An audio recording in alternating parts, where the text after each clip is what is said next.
தந்தனத்தனவென கையில் நெருப்புடன் ஆடிடும் கூத்தரசே.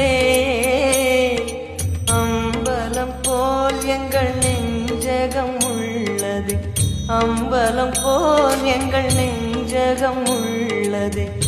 ஆடிடுவாய் உடனே எங்கள் அருணாச்சல சிவனே.